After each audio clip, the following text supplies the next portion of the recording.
Podem sentar, irmãos.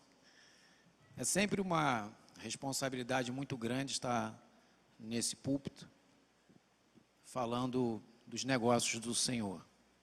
A nossa oração é que o Espírito Santo nos use de uma forma especial essa noite e prepare o coração dos irmãos para receber a palavra que é dele. O menino Jesus nasceu e cresceu.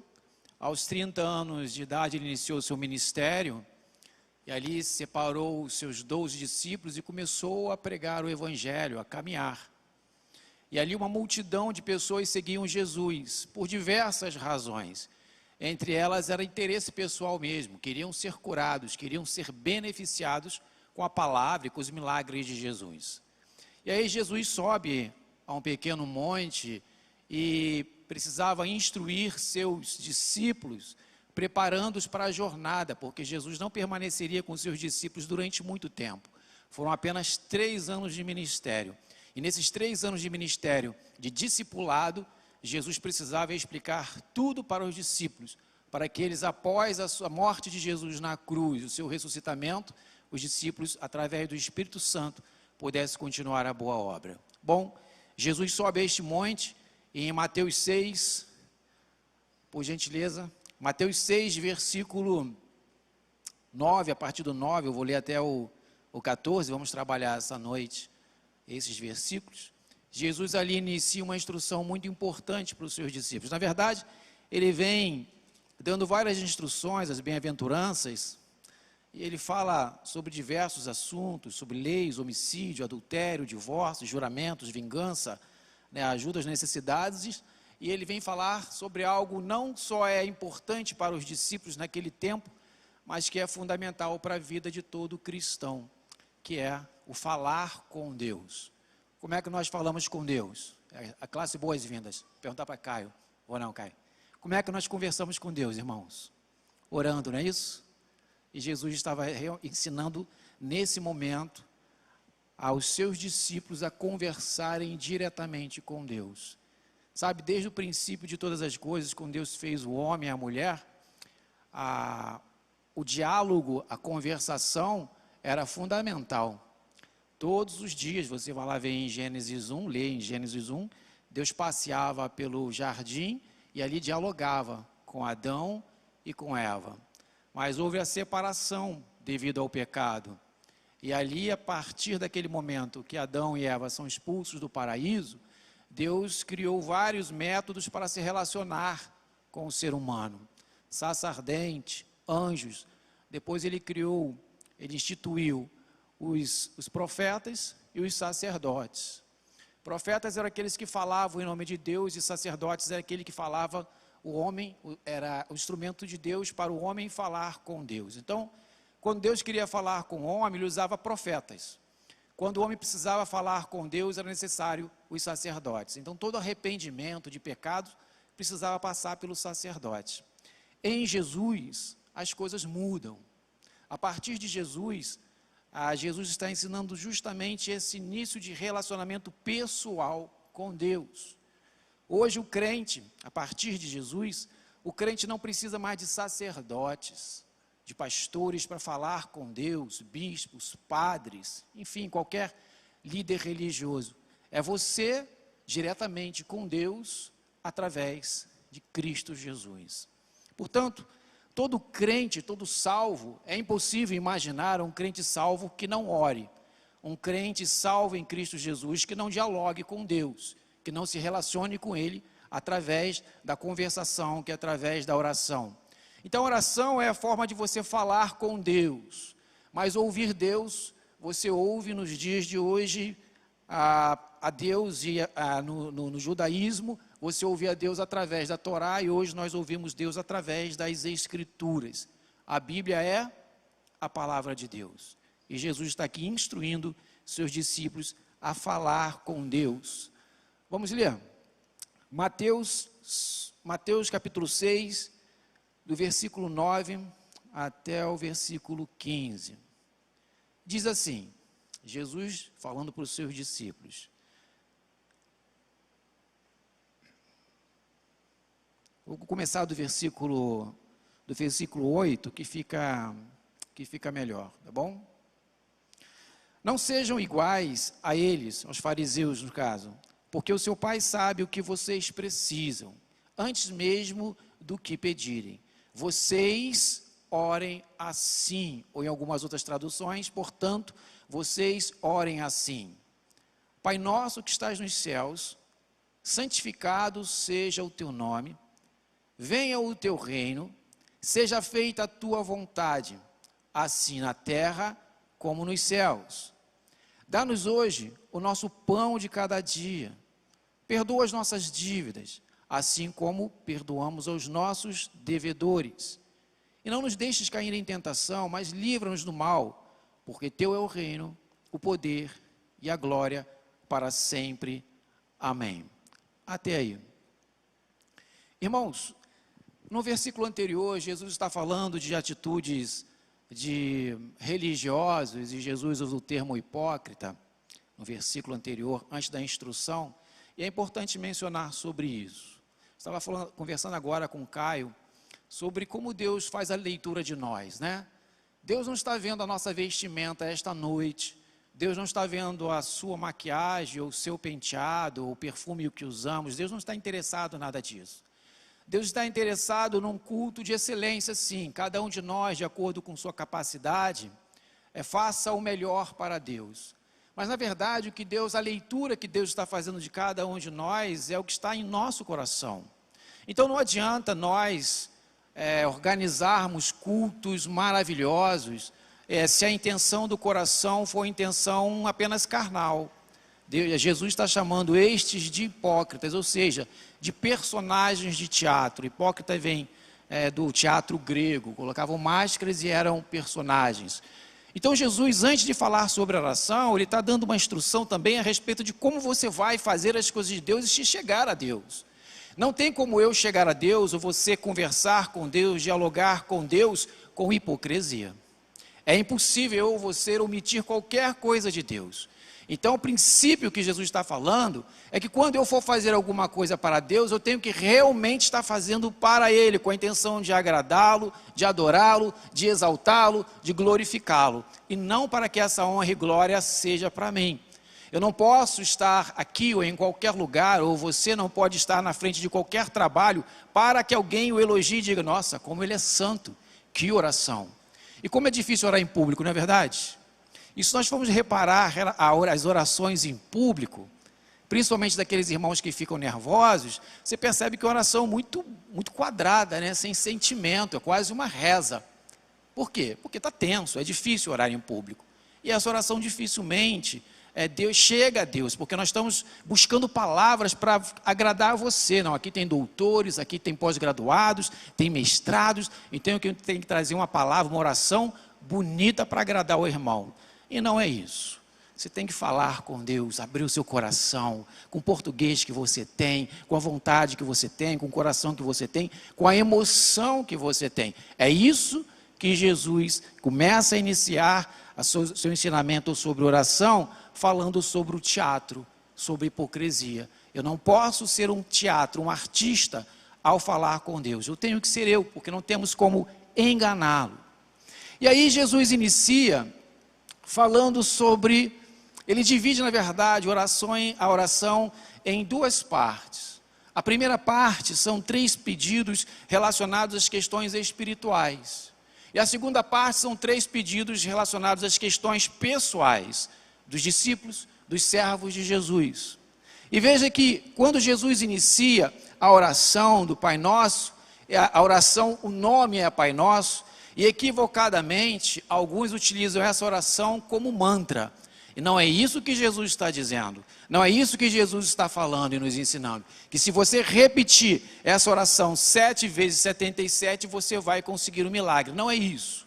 Isso aqui é um esqueleto, uma formatação de como você deve se achegar a Deus. E não é que você precisa repetir exatamente estas palavras. Porque quando Jesus fala Pai Nosso, quais são os atributos, quando você pensa na questão de pai, falando de pai, quais são os atributos de um pai? Quais são as obrigações de um pai? Protetor, não é isso? Todo pai deve ser protetor. falando pai humano mesmo, eu e você que é pai. Todo pai deve ser provedor. É a obrigação do pai prover a casa, sim, desde o princípio. E a caça, matar o animal, buscar o alimento, plantar, colher, sempre foi o papel do homem, do pai. Educar é papel do pai. Castrar o filho, muitas vezes, dizer não, é papel do pai, não é da mãe, por mais que a mãe faça. Mas esse papel é do pai. Colocar cercas, limites, ensinar a lei, aplicar a lei, é papel do pai, não da mãe. É o pai que ensina quais são as leis dentro de casa, e além de ensinar, é o pai que cobra e aplica a pena. A mãe tem outras funções que não vem ao caso, mas é a autoridade do pai. E quando você fala do eterno, o pai que Jesus está falando, nós somos filhos de Deus, não filhos de sangue, mas filhos por adoção. Filho legítimo de Deus é Jesus. Nós, pela graça e misericórdia dele, somos filhos adotados. E mesmo assim, sendo adotados por Deus, nós temos o mesmo tratamento, como se fôssemos filhos sanguíneos. E o nosso Deus, o nosso Pai, ele também nos adverte, ele também nos ensina, ele também provê, ele também cuida, coloca cerca, ele também nos ensina as leis, ele também aplica a lei, cobra, aplica e pune. Porque esse é o papel de nosso Pai. O próprio Espírito, em Romanos 8,16, vamos abrir Romanos 8,16, deixa eu abrir aqui, abre para nós, por favor.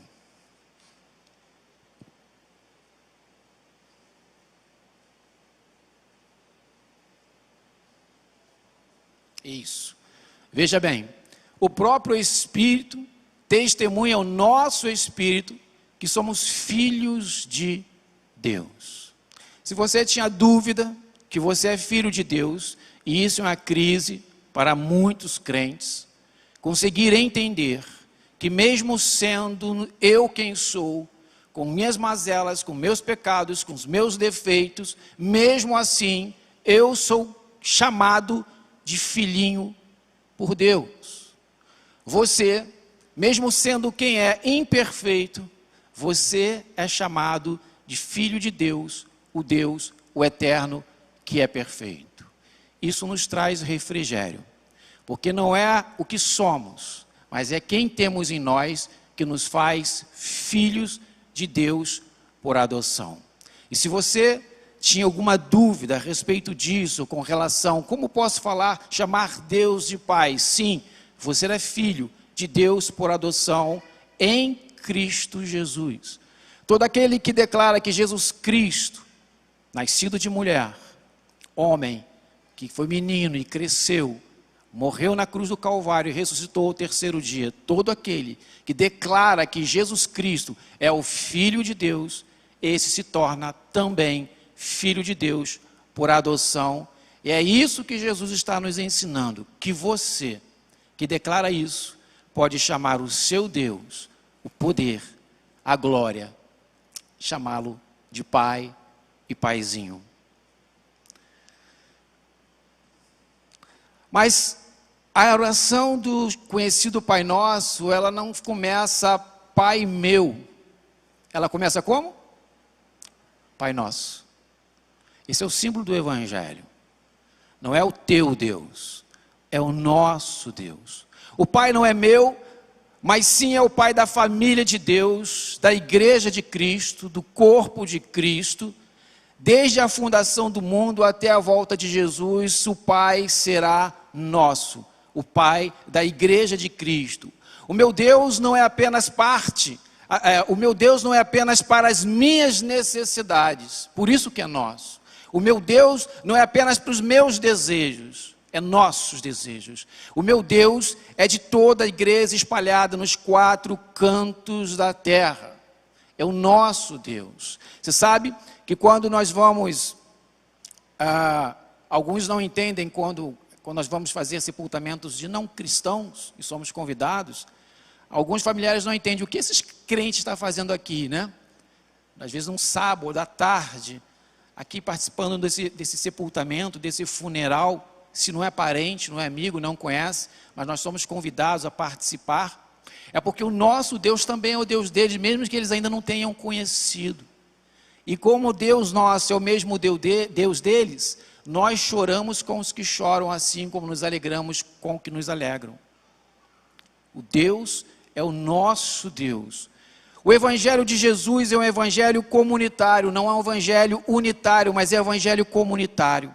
O evangelho de Jesus é um evangelho social para todos os que creem, sem distinção de raça, cor ou nação. É o nosso Pai. É um evangelho coletivo para todo o corpo de Cristo, para toda a família de Cristo. Portanto, as alegrias ou tristezas dos outros, como mencionei, também são nossas alegrias e nossas tristezas. As lutas de vocês, as lutas de cada um dos irmãos, também são minhas lutas. Quando separamos aqui esse tempo para clamar a Deus, para orar, para interceder, para consolar aqueles que choram, é porque na verdade o meu pai também é o pai dele, é o nosso pai, e a dor de cada um destes que mencionamos nesta manhã e nesta noite também é a sua dor, porque somos um só corpo, e por isso é o nosso pai e não o meu pai.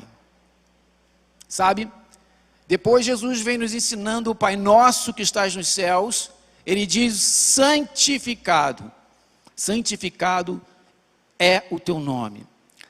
Pai nosso que estás nos céus. O que Jesus está querendo dizer com isso? Jesus está fazendo uma distinção entre o Pai humano e o Pai eterno. Por mais que os atributos do Pai humano sejam muito parecidos com os atributos de Deus, parecidos, não são iguais, ou os atributos de Deus, parte dos atributos de Deus, são parecidos com os atributos do Pai humano, existe uma distinção muito grande entre o Pai humano e o Pai celestial. Por melhor que seja o Pai humano, esse Pai é falível. Você é falível. Eu sou falível. O Pai humano é limitado. O Pai humano é errante. Eu sou errante. Você erra, inclusive, muitas vezes no julgamento e na punição aos filhos. Os pais humanos não conseguem cuidar das necessidades reais de seus filhos o tempo todo. Deus consegue. O Pai eterno consegue. Em algum momento, o pai humano falha. Não enxerga, não alcança, não consegue. Agora o Pai celestial nunca falha. O seu Deus, o seu Pai, nunca falha.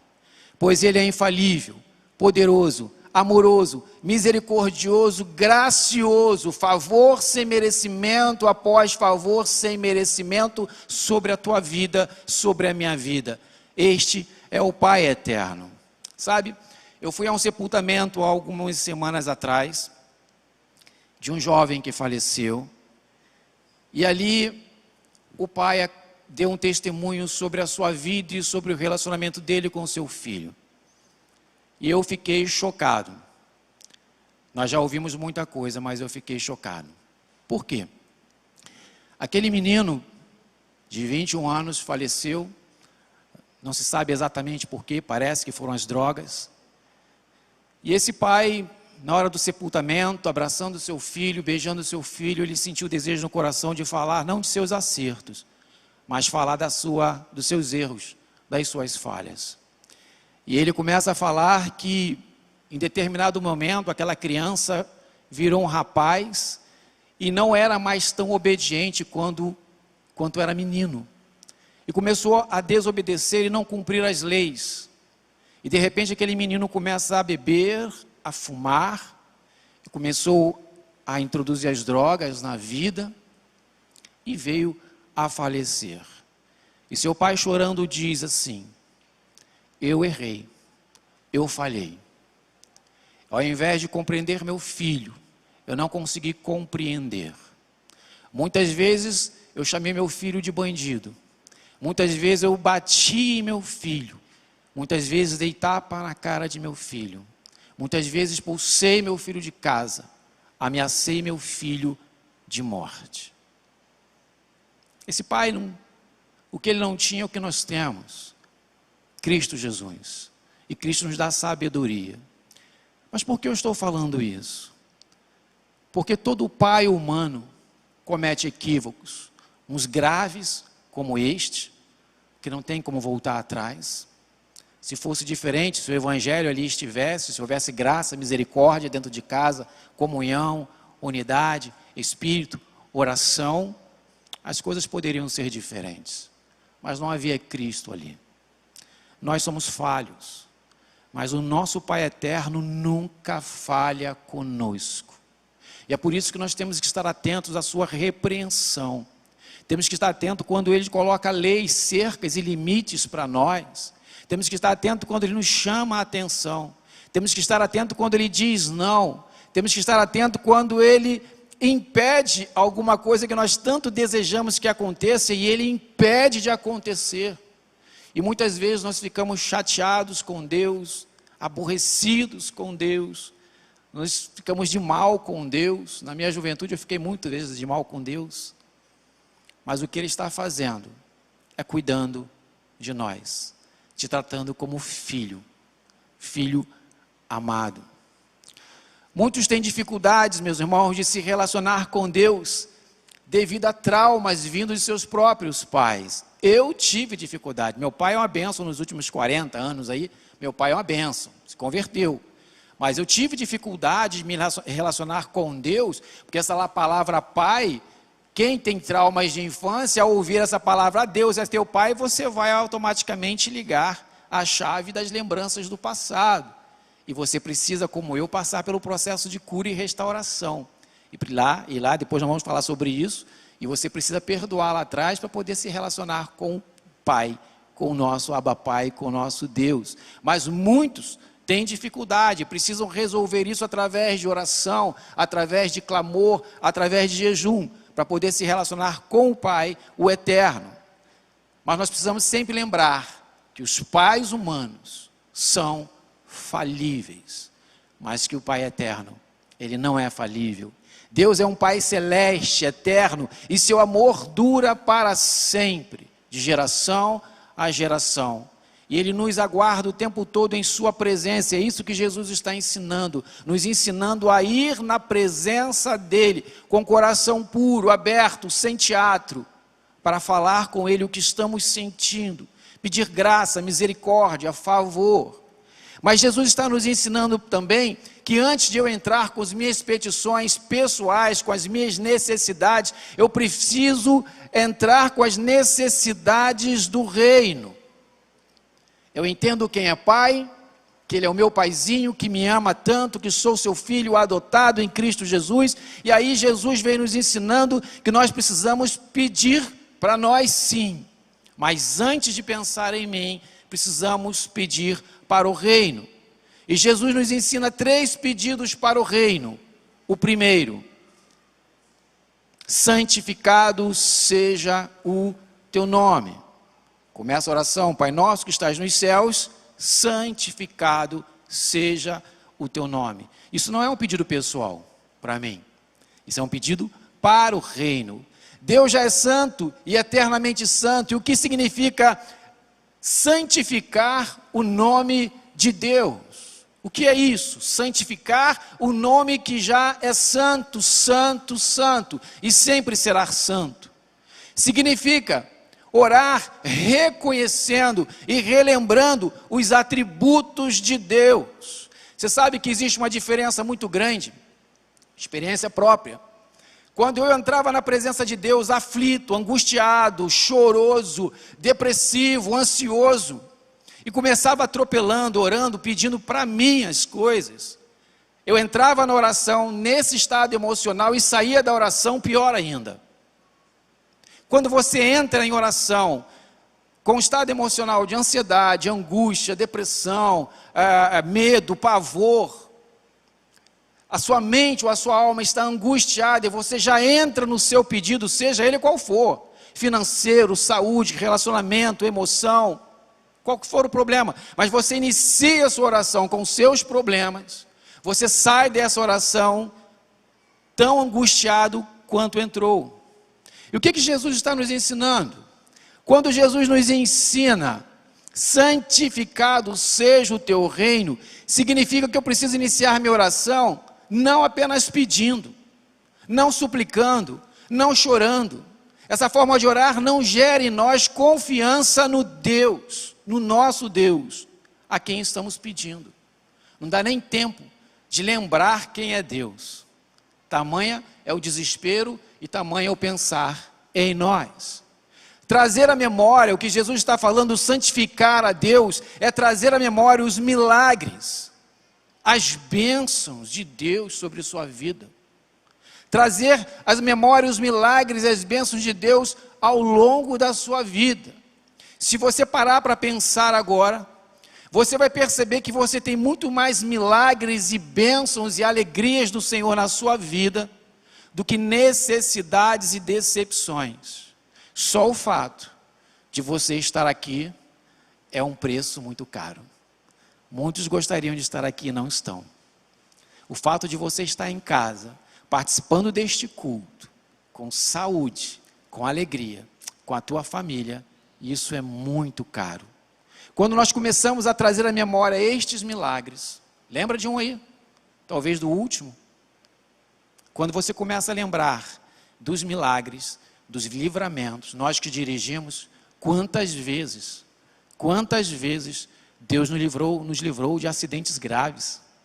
Quem vai e volta pela Brasil, linha amarela, linha vermelha, quantas vezes nos livrou de balas perdidas, assaltos, crimes, a nós e a nossa casa. Quando nós começamos a trazer à memória o que Deus tem feito ao longo da nossa carreira espiritual, o nosso coração, a nossa mente começa a enxergar não mais os meus problemas apenas, os seus problemas apenas, mas você começa a enxergar Deus na sua vida e o quanto Ele já fez. Ora, se Ele já fez, por que não fará mais, irmãos? Se já derramou milagre uma vez, 2, 10, por que não fará mais? Quando você começa a trazer essa memória, os milagres, o seu estado de espírito já começa a mudar. E você começa a descortinar e enxergar o seu Deus. Mas quando você não faz isso, você acaba não enxergando o Deus. Enxerga a divindade chamada problema. A divindade chamada miséria. A divindade chamada dívida, doença, sofrimento, dor, angústia. Não a divindade suprema que é Deus. Então Jesus está ensinando aos seus discípulos e a nós que nós precisamos iniciar a oração chamando o Pai Nosso, reconhecendo que Ele nos ama como Pai, que cuida de nós, e nós precisamos santificar o seu nome, trazer à memória o que nos dá esperança. E o que Deus tem feito em sua vida te dá esperança para continuar perseverando e lutando. Pois se dele, Deus já fez tanto por mim, muito mais Ele fará. Quando você começa a santificar a Deus, você precisa lembrar, para você enxergar o seu Deus, você precisa lembrar dos atributos de Deus. Deus é santo, Deus é eterno, Deus é imutável, Deus não muda, Deus é infinito, Deus é onipotente, Deus é onipresente. Irmãos, Deus é infinito, onipotente, onipresente, onisciente. Deus é o poder onipotente. O poder é Deus. Deus não tem poder. Deus é o poder. E Ele distribui a quem quer, quando quer, migalhas de seu poder, seja governantes, seja empresários, seja entidades, principados e potestades. Tem migalhas de poder de Deus que Deus permite que eles tenham. Mas Deus é o poder. Quando você começa a pensar e a lembrar que o teu Deus é o próprio poder, ora, como temer o mal, irmãos? Tem crente que passa por encruzilhada e pula, fala salonguinho, pula 7 vezes. Irmãos, devemos respeitar a fé dos outros, mas devemos abençoá-los. Deus, tome esse povo que está fazendo esse trabalho, toma eles em tuas mãos, que eles possam encontrar Cristo e não sair correndo com medo. Seja do que for, de vultos, de barulhos. Tem crente que tem medo de barulho de noite, medo de assombração. Deus que você crê, Ele é o poder para todas as coisas. Deus é onipotente, Deus é onisciente, ou seja, Ele conhece todas as coisas antes mesmo de você pensar em falar. Deus já conhece o teu coração, a tua sofrência, as tuas dores, as tuas lágrimas. Ele conhece, mas Ele quer ouvir a tua voz. E é por isso que Jesus nos ensina que nós devemos dialogar com Ele. Deus é soberano sobre todas as coisas, mas Deus é onipresente. Ele está aqui, mas também está na sua casa, mas está na casa dos seus familiares, dos seus parentes, do seu filho que você nem sabe onde ele está nesse momento. Deus está com ele, desde que você creia nisso. Deus está com seu esposo no trabalho, onde ele estiver, com sua esposa, com seus parentes e familiares aqui ou em qualquer lugar do planeta ou das galáxias, se fosse possível. Deus é onipresente. Esse é o Deus ao quem nós cremos, soberano sobre todas as coisas. Mas Deus também, Ele é amor. Ele não tem amor, Ele é o amor. É o amor. Por isso que você e eu não podemos ter dúvidas se Deus deseja nos ouvir. Se Ele enviou o seu único filho para que nascesse de mulher e fosse morto de uma forma cruel, brutal, e Deus assistindo, sem intervir, por minha causa, por você, o que mais Ele não fará por você e pela tua casa, se você clamar, se você pedir? O que mais Ele não fará por você, pela sua mente, pela sua vida?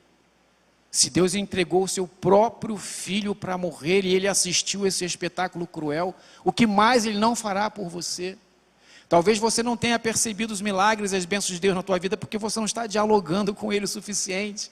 E Ele está presente, porque Ele é onipresente na sua vida, ao seu lado, todos os dias, falando com você, e você está tão distraído com suas angústias, com suas preocupações, ocupando sua mente com coisas que não eram para ocupar, ao invés de ocupar a sua mente com as coisas do Senhor, com a leitura da palavra, mas você está tão distraído consigo mesmo, ao invés de estar pensando em quem é Deus e como fazer a sua vontade, que Ele fala e você não ouve, porque o tumulto que existe em seu coração, em sua mente, devido às suas aflições, devido às suas angústias, não permite ouvir a voz de Deus.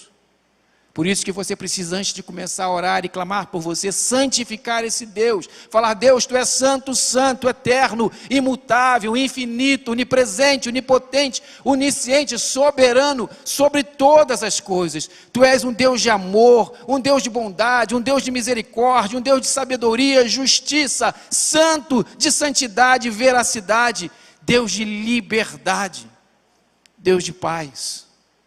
Nosso Deus é tudo isso. Um Deus que te dá liberdade, um Deus que te dá paz. Quando você inicia a sua oração assim, o teu coração começa a ser transformado e descortina a Deus, e Ele começa a se apresentar para você, não que Ele não estivesse presente, mas que a sua mente não conseguia enxergá-lo, tamanho a sua aflição. Que Deus é esse tão tremendo que vive em você através do Espírito Santo, sabe? Santificado seja o teu nome, significa eu glorificar a Deus na minha vida e através de mim, significa eu pedir para Deus que tudo que eu faça seja para honrar e exaltar e glorificar o seu nome, o nome de Deus e não o meu. Quantos de nós estão buscando sucesso neste mundo para serem aplaudidos, exaltados, glorificados? Mas não é isso que Deus quer. Deus quer que nós santifiquemos o nome dEle em tudo que fazemos, na sua profissão, no seu trabalho, no seu levantar, no seu dia a dia, no seu deitar, em tudo que você faz, você deve santificar o nome de Deus. Na minha casa, eu preciso santificar Deus na minha casa, eu preciso santificar Deus na minha família, no meu trabalho, no lazer, nós podemos santificar Deus. Santificar teu nome não é obra humana. Isso nós precisamos entender. Eu não consigo exaltar a Deus, glorificar a Deus, santificar a Deus, representar Deus neste mundo, se Ele mesmo não estiver em mim. Se eu não estiver a possessão do Espírito Santo em mim. Nada podemos fazer se o Espírito Santo de Deus não habitar em você, e não for a sinergia, ou seja, você crer, pede, o Espírito Santo te ajuda a crer e a pedir, e assim sucessivamente. É Deus em você, te impulsionando a realizar a boa obra, a santificar o nome dEle. Assim que eu assumi o ministério aqui, irmão Davi Sobrinho me chamou para uma missão, foi logo nos primeiros meses. Davi Sobrinho me chamou, pastor, vamos fazer uma visita no hospital, num ex-seminarista nosso, que está muito doente. Era um tumor maligno. Nós fomos lá para o hospital militar, se eu não me engano, da aeronáutica. Esse rapaz, 30 e poucos anos, ele era capelão da aeronáutica, não era pastor de igreja, mas ele era capelão da aeronáutica. Casado há pouco tempo, com uma filha muito novinha, não sei se era 2 anos, 3 anos. E ali eu cheguei, era uma das minhas primeiras visitas, e seminário não ensina a visitar, né? E ali eu fiquei ouvindo, fui cumprimentar aquele jovem pastor, capelão, e ali fiquei ouvindo ele falando o drama dele. O caso dele era metástase, fase final, já diagnosticado, e os médicos falaram que já não tinha muito o que fazer. E ele contando sua história, falando que já não tinha movimento da cintura para baixo, que a tendência é ir parando parte por parte. Mas o que me deixava impressionado era o rosto dele. Ele sorria. Ele tinha um semblante de paz e não de pavor. Ele estava relatando passo a passo o que iria acontecer com ele, a esposa do lado, sua filhinha no colo dela, e eu não vi em nenhum momento pavor, não vi medo, não vi angústia. Eu vi uma certeza de salvação, que eu saí de lá, eu fiquei entristecido pela história dele, mas ele estava firme, confiante, apesar do que iria acontecer e o que aconteceu de fato, ele estava confiante. Sabe o que ele estava fazendo ali? Ele estava exaltando o nome do Senhor. Ele estava santificando Deus. Ele estava trazendo o reino de Deus para a sua vida, apesar de todo o seu sofrimento e apesar do que Deus já havia decretado sobre ele. Umas 2 ou 3 semanas depois, ele foi ao encontro de Cristo. Jesus está dizendo: Pai nosso que estás nos céus, santificado seja o teu nome. Santifique Deus nos dias de festa. Glorifique a Deus. Mas santifique Deus também nos dias de tristeza, de perda, de dor, de angústia, de luta. Lembre quem é Deus, o tamanho que Deus é. Depois Jesus vem dizendo para nós que nossa oração precisa dizer: ó Deus, venha o teu reino. Esse deve ser o desejo de cada cristão salvo. Desejar que o reino de Cristo venha até nós, até a minha vida, até a sua vida. Desejar viver eternamente com Ele. E é isso que deu a garantia a esse jovem capelão, a partir deste mundo, saber que iria partir deste mundo, mas partiu no Senhor, firme nas promessas, confiante de que ele passou deste mundo, não para a escuridão, mas para a eternidade com Cristo. É esta certeza que você precisa ter, que você vai partir, cedo ou tarde partiremos, mas precisamos ter certeza que partiremos para a glória eterna em Cristo Jesus. Venha o teu reino, orar pelo reino de Deus. Jesus está ensinando que antes de eu orar, ou você orar pelas nossas necessidades, eu preciso orar pelo reino de Deus. Orar por nós ou por nossas necessidades, sim, mas em primeiro lugar, orar pelo reino de Deus. E o que é o reino de Deus, irmãos? Será que o culto de domingo é o reino de Deus? Sim, é o reino de Deus. E será que você, não precisa responder, será que você, quando está se preparando para vir para o culto a Deus, você ora pelo reino de Deus? Ora para que as canções aqui possam impactar quem está participando e presenciando esse culto? Sabe, nós temos tido muitos testemunhos, no próximo batismo, já gravei o vídeo, de relatos de que irmãos têm se convertido com louvor, irmãos. Louvor, sabe o que significa isso? Significa que em algum momento o Espírito Santo de Deus encheu o coração e a alma dos ministros de louvor de todo o Brasil e de nossa igreja, instrui das canções, e eles vêm ensaiar, gastam horas ensaiando na presença de Deus, e obviamente eles têm que se santificar, se separar para Deus, e existe um movimento do Espírito aqui nesse lugar, que quando as canções são aqui cantadas, o Espírito Santo de Deus vai tocando o coração de cada um de nós. Aqui no início do culto, que canção é essa primeira? Eu não conhecia. Que linda canção, que letra, exaltando a Deus. Isso é, venha o teu reino. Você acha que a escola bíblica dominical é o reino de Deus? É o reino de Deus. Você já orou pelos professores, pela luta que é ser professor de escola bíblica dominical, líder de crianças, dar aula, pelos alunos? É o reino de Deus. Venha o teu reino. Evangelismo, missões, é o reino de Deus. Então você tem que ter o hábito, Jesus está ensinando isso, diante de interceder por você, pelas suas lutas, pela sua escassez, pelas suas demandas, você deve orar pelos missionários, em todo o Brasil, pelo mundo, pelos evangelistas, pelos pregadores, pelos trabalhos missionários. Dízimo e oferta é reino de Deus? Sim. Você tem o costume de orar? Ó Deus, abençoe esses dízimos e essas ofertas, para que o teu reino cresça com esses dízimos e ofertas, para que seja usado pelo teu Espírito Santo. Isso é, venha o reino de Deus.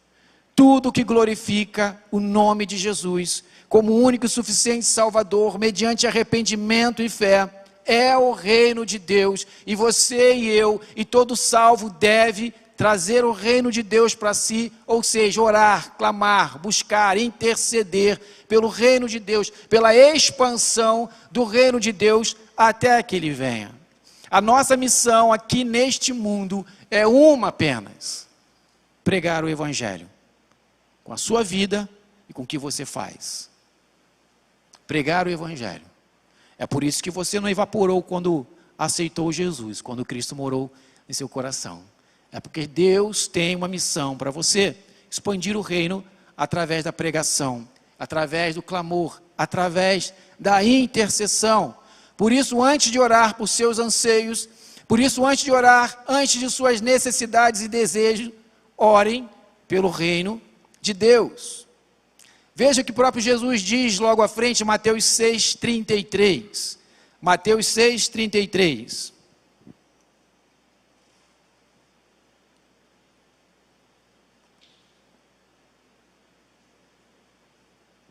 Vamos ler juntos? Busquem.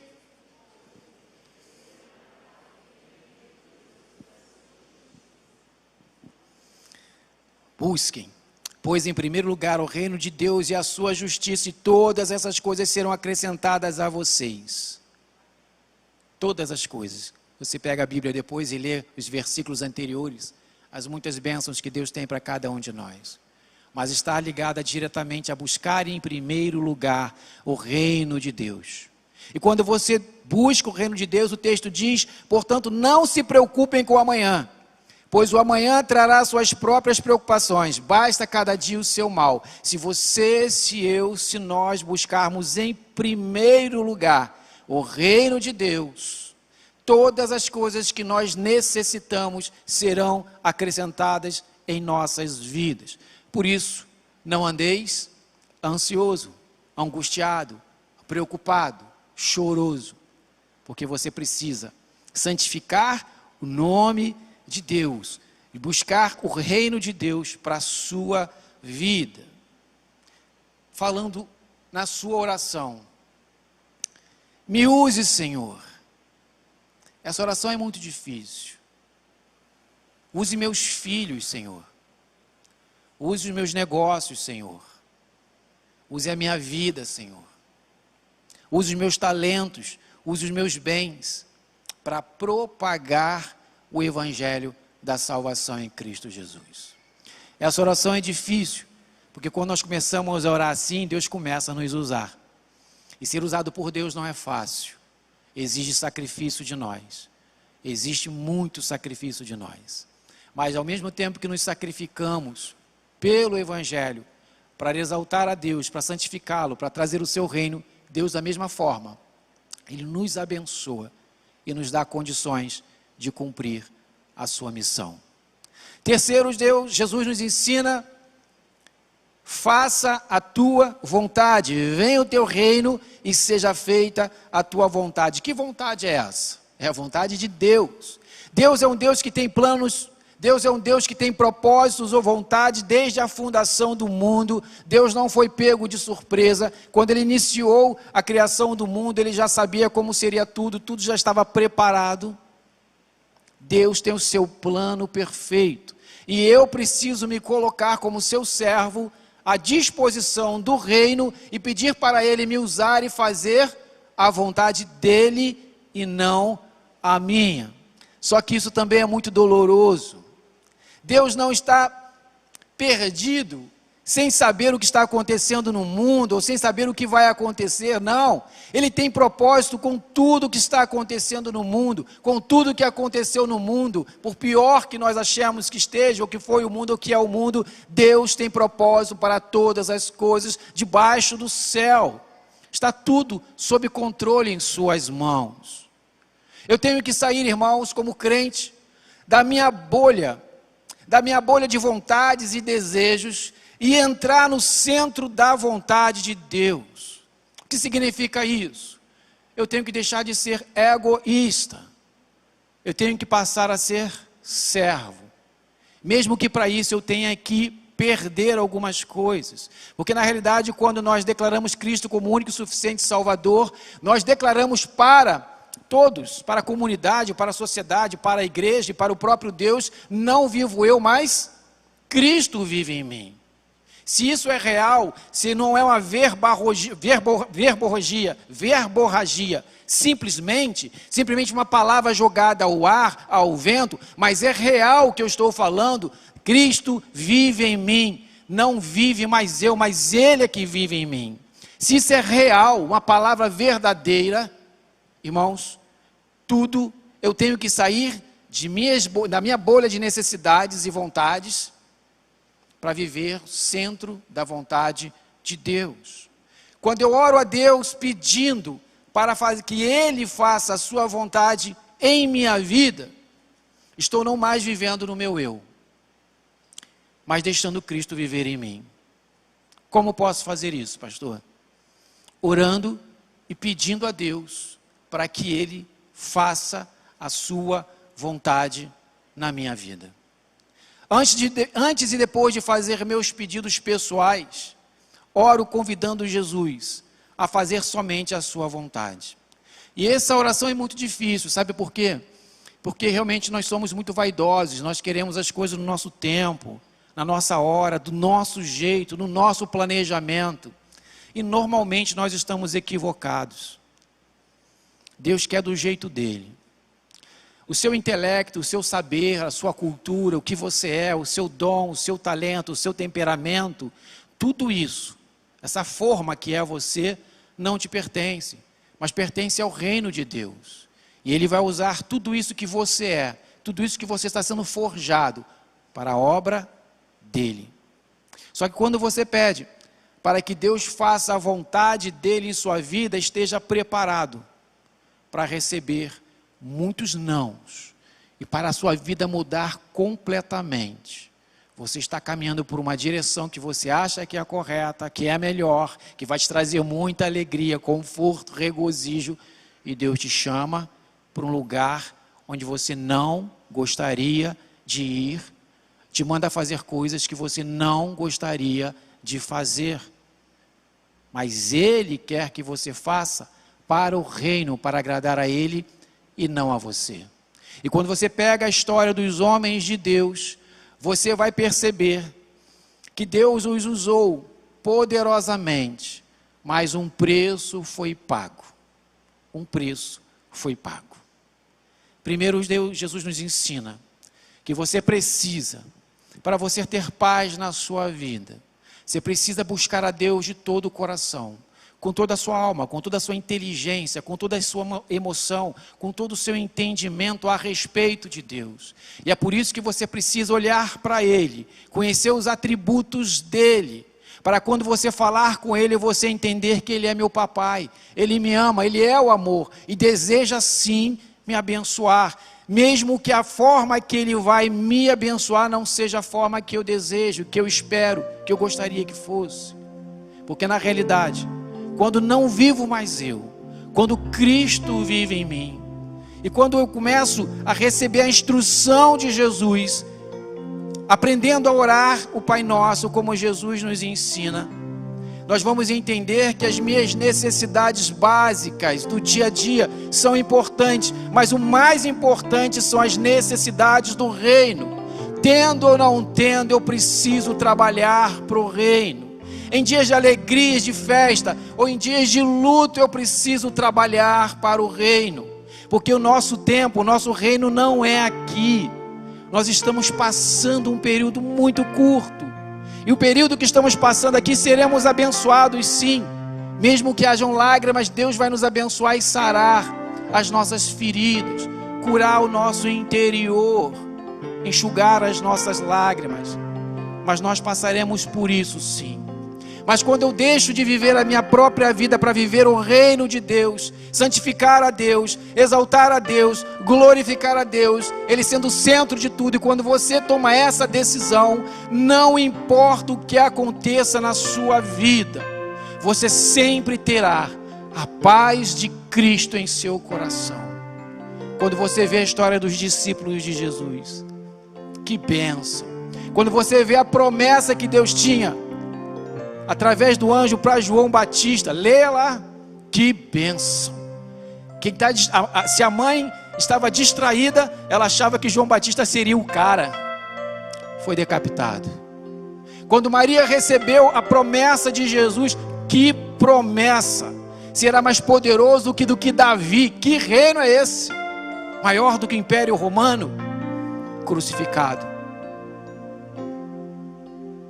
Esse é o nosso Evangelho. Esse é o nosso Evangelho. Esteja preparado para ser usado por Deus. Jesus está nos ensinando que a prioridade, as 3 primeiras orações, tem a ver com o reino, porque as demais coisas serão acrescentadas. E quando você vive essa vida, quando isso vira estilo de vida, orar e viver para o reino, as demais coisas serão acrescentadas sim. E aí vim falando sobre perdão, sim. Quem vive nesse estilo de vida consegue perdoar, porque o perdão não é ato humano, é ato espiritual. E é por isso que Deus liga, Jesus está ligando, o perdão que eu dou a você, que você dá para mim, está ligado ao perdão que Ele me dá. Sabe por que o perdão é importante, liberar o perdão? Porque o teu corpo não te pertence, pertence a Deus, e você precisa cuidar do seu corpo, da sua saúde. E quando você não perdoa, você está adoecendo o seu corpo, trazendo males para o seu corpo. Você carrega o peso do não perdão pela sua vida inteira, todos os dias, e você sofre com isso. A outra pessoa nem sofre, é você que está sofrendo. E se você está sofrendo por não perdoar, significa que você está desagradando a Deus, porque você está maltratando o corpo que pertence a Ele. Ele ama você, Ele quer te restaurar, Ele quer curar você. Por isso que Ele diz, busque primeiro o reino dEle, a vontade dEle, o que Ele deseja, porque Ele vai tratar você, Ele vai cuidar de você. Pastor, como é que eu consigo liberar o perdão? A primeira coisa que você tem que fazer é começar a orar por essa pessoa. É muito difícil, já passei por o processo de perdoar, como é difícil. Perdoar não significa morar com ele ou com ela. Perdoar não significa passear no parque de mão dada. Perdoar não significa chamar para almoçar na sua casa. Perdoar é aqui dentro. É você olhar para esta pessoa e dizer, ela precisa do que eu tenho, Eu tenho a glória de Deus em mim, eu tenho Cristo em mim.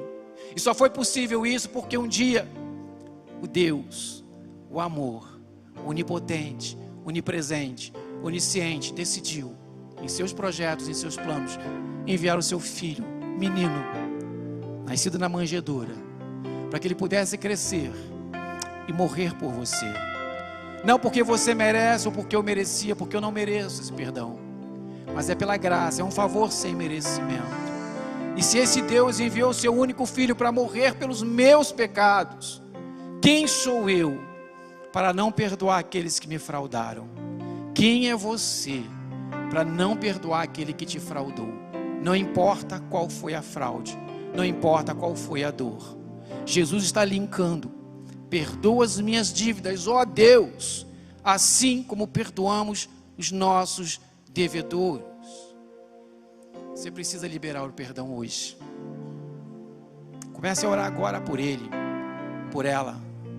Comece a orar: Senhor Deus, eu quero que tu derrame toda sorte de bênção na vida desta pessoa que me ofendeu, que me magoou, que me fraudou. Que as mesmas bênçãos que eu quero para minha casa, para minha família, para os meus filhos, para a minha vida, eu quero para esta pessoa.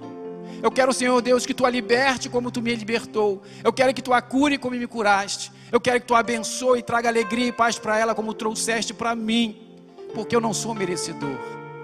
Ele também ou ela não é, mas a tua graça nos basta.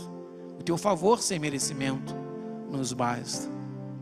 Quando você começa a linkar a oração e a orar incessantemente, começando a sua oração pelo reino, pelas coisas de Deus, reconhecendo o tamanho de Deus, do Deus que você crê, você começa a ter fé, porque você não começou a sua oração com seus dramas ou fracassos, mas você descortinou e lembrou: quem é o meu Deus? E é esse Deus que eu estou orando. É o Deus do amor. Ele é o amor, é o poder, é a glória, pode todas as coisas. Então, Deus, é a ti que eu estou me direcionando agora. O Deus de poder, o Deus que é o próprio poder.